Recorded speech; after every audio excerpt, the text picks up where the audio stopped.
नमस्कार दोस्तों, JDS competition में आपका स्वागत है। आज हम क्लास 9th एनसीईआरटी का चैप्टर 3 कवर करेंगे। चैप्टर 3 में है निर्धनता यानी पॉवर्टी। पॉवर्टी क्या है, अब इसको हम जानते हैं। पहले एक डिफिनीशन हम लोग आम भाषा में जो जानते, पहले उसको आप समझ लीजिए। जो बहुत गरीब हिंदी उसकी गरीब हुई, जो व्यक्ति मूल आवश्यकताओं को पूरी न कर पाए वही गरीब है। डिफिनीशन पे अगर आप जाते हैं तो मूल आवश्यकताएं क्या क्या हैं एक व्यक्ति की, एक खाद्य, रसद, पानी, कपड़े, रोजगार और इत्यादि। ये सब चीजें अगर किसी व्यक्ति के पास नहीं है तो व्यक्ति गरीब माना जाता है, नहीं निर्धन माना जाता है। इनसे संबंधित बहुत से मुद्दे हैं। भूमिहीनता, बेरोजगारी, परिवार का आकार, निरक्षरता, कुपोषण, बाल श्रम। किसी भी गरीब व्यक्ति जो भी गरीब व्यक्ति होगा ये सारी बातें वहां पर, कोई 2 बातें, कोई 3 बातें, 4 पॉइंट उसमें जरूर होंगी। मान लीजिए किसी के पास भूमि नहीं है गांव में, तो भूमि नहीं यानी आय का साधन भी नहीं होगा। अगर गांव में और आ रहा तो एक पॉवर्टी उसके पास डेवलप कर जाएगी। बेरोजगारी तो आज के समाज में आप देख ही रहे हैं, बहुत बड़ा अभिशाप बन गया है। तो अगर उसको काम करने के लिए कुछ काम मिल ही नहीं रहा है, तब भी उसके पास इनकम के साधन नहीं होंगे। तो इनकम के साधन नहीं हो तो जो मिनिमम उसकी नेसेसिटी है उसको फुलफिल कर नहीं पाएगा, पूरा कर नहीं पाएगा, तो भी गरीबी रेखा के वो गरीबी में आ जाएगा।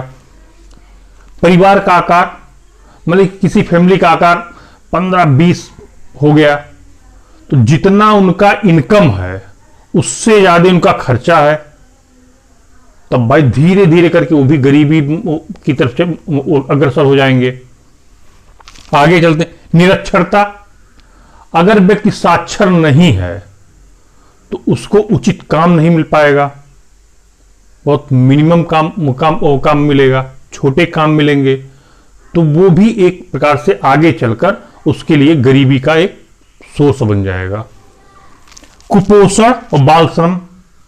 कुपोषण आप देखते हैं बहुत सी फैमिली में अगर कोई बच्चा कुपोषित है या गरीबी है उसके अंदर, तो जाहिर सी बात तो बच्चा कुपोषित हो जाएगा।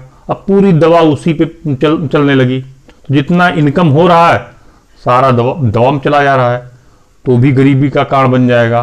बाल श्रम, गरीबी है तो बाल श्रम की तरफ बच्चे अग्रसर हो जाया करते हैं। ये सब निर्धनता के एक मुद्दे हैं, जहां से निर्धनता एक बृहत आकार ले लेती है।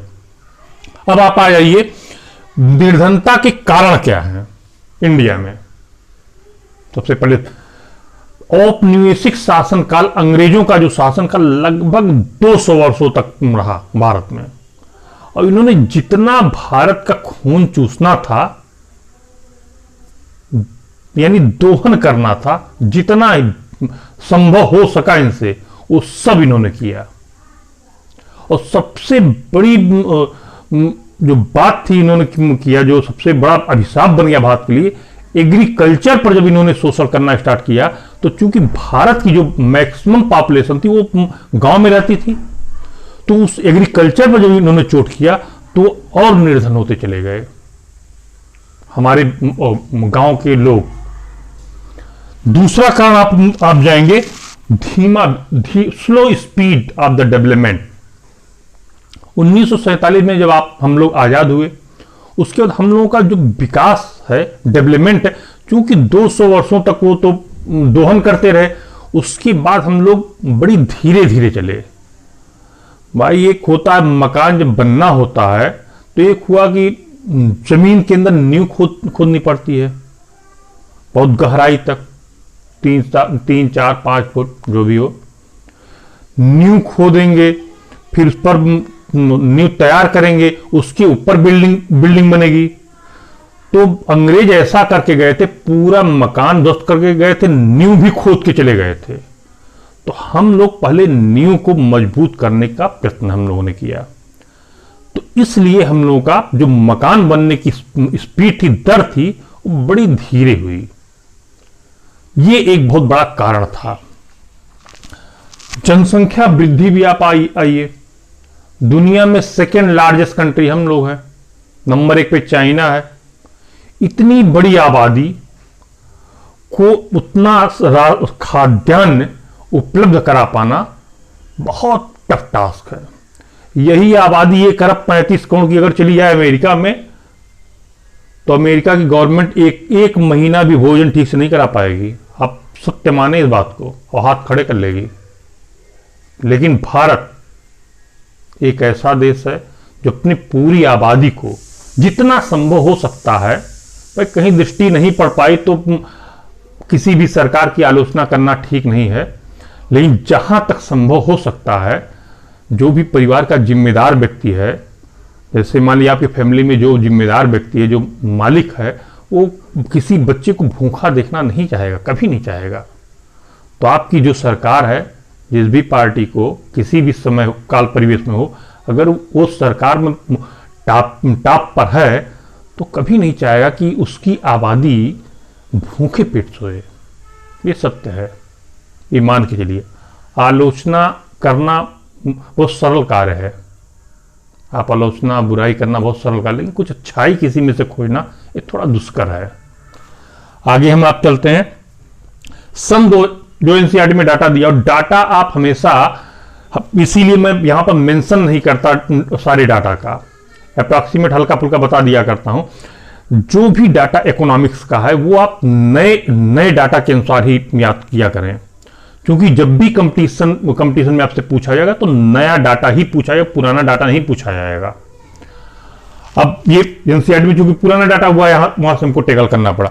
सन 2000 में ग्रामीण क्षेत्र में जो निर्धनता का एक आकलन है कि 328 रुपए अगर कोई भी व्यक्ति प्रति माह कमाता है तो वो निर्धनता रेखा वो मान लिया गया। उससे नीचे अगर हो जाता तो निर्धन है, उससे ऊपर जाता तो भाई ठीक है।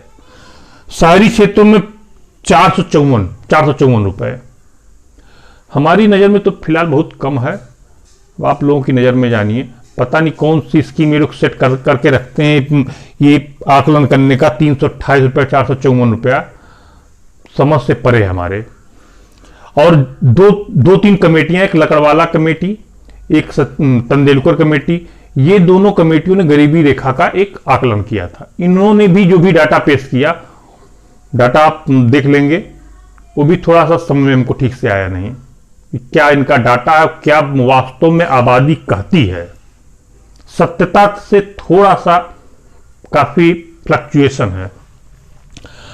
अब एसटी कैटेगरी और एससी कैटेगरी में सबसे ज्यादा गरीबी है।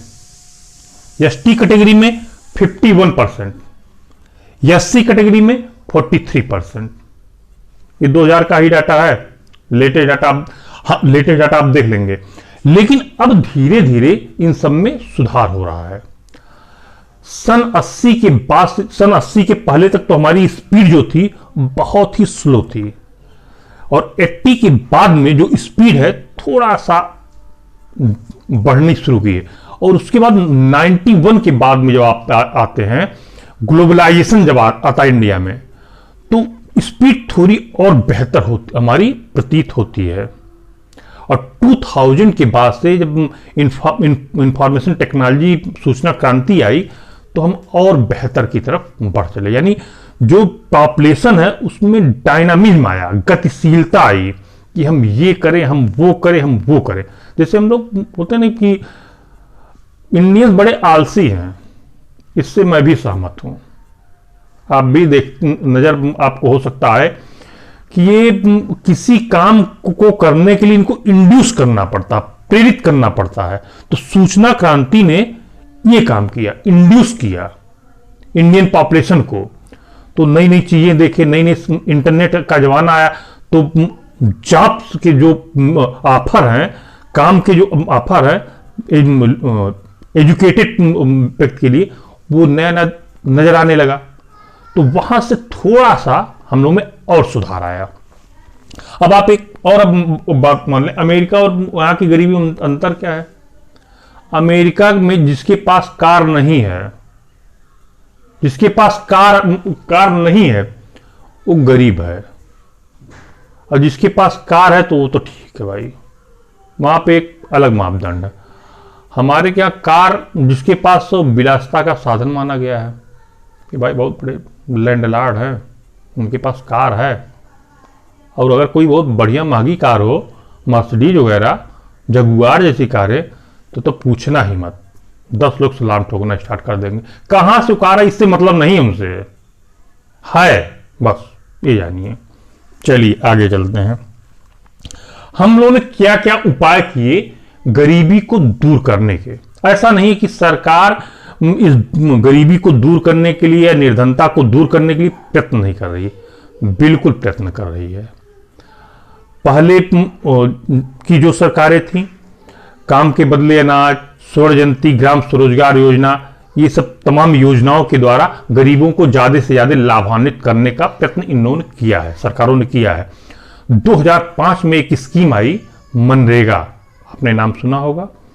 दुनिया की सबसे बड़ी स्कीम थी ये, रोजगार गारंटी के रूप में, और एक कानून भी बन गया। आज अगर इसका दुरुपयोग न हो, माननीय प्रधानों के द्वारा तो बहुत दुरुपयोग होता है, ये सत्य है, लेकिन यदि इसका दुरुपयोग न हो तो शायद हम लोग 10 साल में ही गरीबी को दूर कर सकते हैं, जितनी बढ़िया स्कीम है। और हम लोगों ने क्या किया, प्रधानमंत्री रोजगार योजना, इसके द्वारा भी अंत्योदय अन्न योजना, जैसे खाद्यान्न, कहीं कहीं भूखमरी से लोग मरने न पाए। जैसे इस कोरोना फेज में भी आप देख रहे हैं कि सरकार ने अपने सारे गोडाउन खोल दिए, कि कहीं ऐसा तो नहीं कि लोग भूख के शिकार हो जाएं। तो जितना अनाज था उनको देना शुरू कर दिया फ्री ऑफ कास्ट, और 2 रुपए 3 रुपए किलो अंत्योदय अन्न योजना के द्वारा गेहूं चावल भी देना शुरू कर दिया, और महीने में कुछ राशन सामग्री फ्री देना शुरू कर दिया। तो ये बड़ी अच्छी बात है, यहां से भी हम लोग निर्धनता को कवर कर सकते हैं कि निर्धनता दूर हो। और एक और डाटा मैं आपको बता दूं कि सन 2000 में लगभग 26% आबादी जो हमारी थी वो गरीबी रेखा से नीचे थी, और उसके पहले आप जाएंगे तो और ऊपर थी, 80 के आसपास पहुंचे तो और ऊपर थी। लेकिन 26% जो डाटा है निर्धनता रेखा से नीचे है। अब धीरे धीरे एक कम हो रहा है। यहां तक पूरा आपका ये चैप्टर निर्धनता ये फिनिश होता। कल हम इसका लास्ट चैप्टर कवर करेंगे, खाद्य सुरक्षा, जो एक निबंध के सेक्शन में हम उसको लेके चलेंगे, ताकि निबंध का भी सेक्शन आपका तैयार हो जाए। नमस्कार, धन्यवाद।